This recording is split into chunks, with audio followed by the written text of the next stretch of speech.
Again, good morning everyone. This is your Nilofer ma'am. I am explaining you chapter 3 of geography, that is motions of the earth. So in the previous part of the video, I have explained you about the motions of the earth, that was rotation and revolution. I have explained you how day and night are caused, and I am going to explain you that how the seasons are caused. So the topic which we are going to discuss next, that is summer solstice. Look at the figure 3.3. You will see that on 21st June the northern hemisphere is tilted towards the sun. So I have already told you the meaning of tilted, that means झुका हुआ होना. So for this you have to see figure 3.3 and you have to see that on 21st June the northern hemisphere is tilted towards the sun.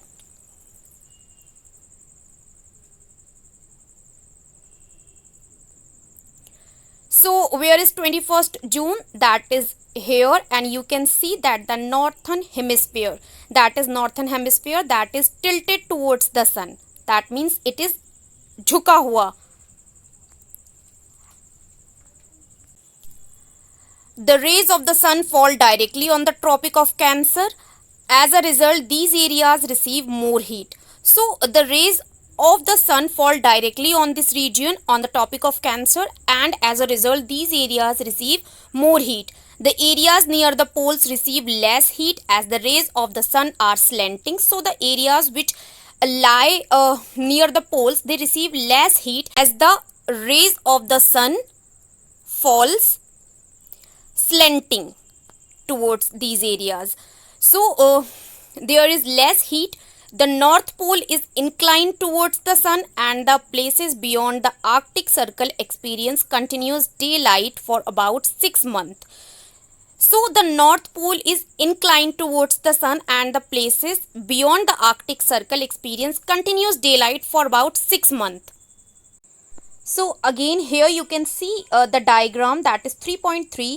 The North Pole is inclined towards the sun, so that's why it receives, the regions that lie under North Pole, they receives continuous daylight for 6 months. Since a large portion of the northern hemisphere is getting light from the sun, it is summer in the regions north of the equator. So since a large portion of the northern hemisphere is getting light from the sun for 6 months almost, it is summer in the regions north of the equator. So in the north of the equator there is summer season.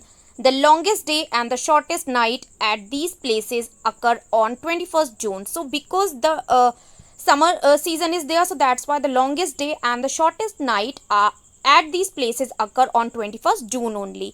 At this time in the southern hemisphere all these conditions are reversed. So if we talk about the southern hemisphere on 21st June, the conditions are reversed here. It is winter season. There the nights are longer than the days. This position of the earth is called the summer solstice. So if we talk about the southern hemisphere, all the conditions are reversed. There is winter season and the nights are longer, days are shorter. So this position of the earth is called the summer solstice. So again you can see in that one diagram, if we talk about the southern hemisphere, that is southern hemisphere, so the it is not receiving the sunlight, so there is cold and the days are shorter, nights are longer. Now let's move forward towards the next topic, that is winter solstice. On 22nd December, the Tropic of Capricorn receives direct rays of the sun as the South Pole tilts towards it. So if we talk about 22nd December, the Tropic of Capricorn receives direct rays of the sun as the South Pole tilts towards it. Let's see the diagram again to understand it. So here you can see 22nd December, that is winter solstice. So here you can see that the South Pole is tilted towards the sun and the conditions are changed. As the sun's rays fall vertically at the Tropic of Capricorn 23.5 degrees south, a larger portion of the southern hemisphere gets light.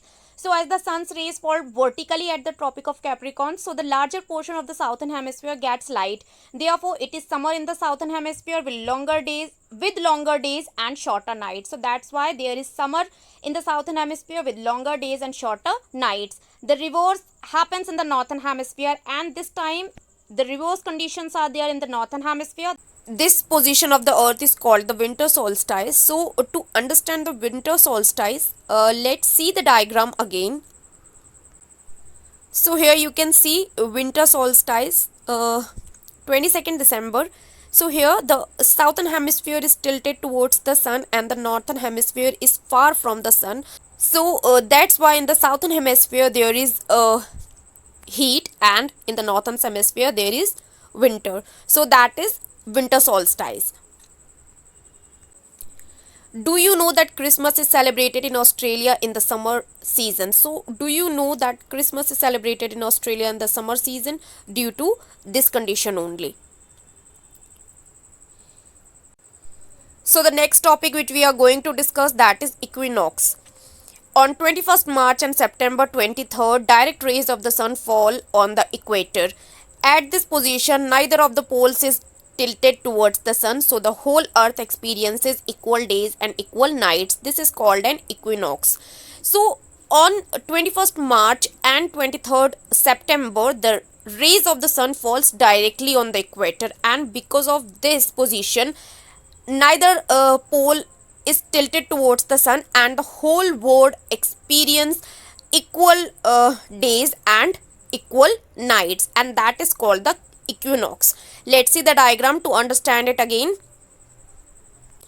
So here you can see 21st March and that is 23rd September. So there is no pole that is tilted towards the sun. That's why equal days and equal nights are there in the earth, on the earth.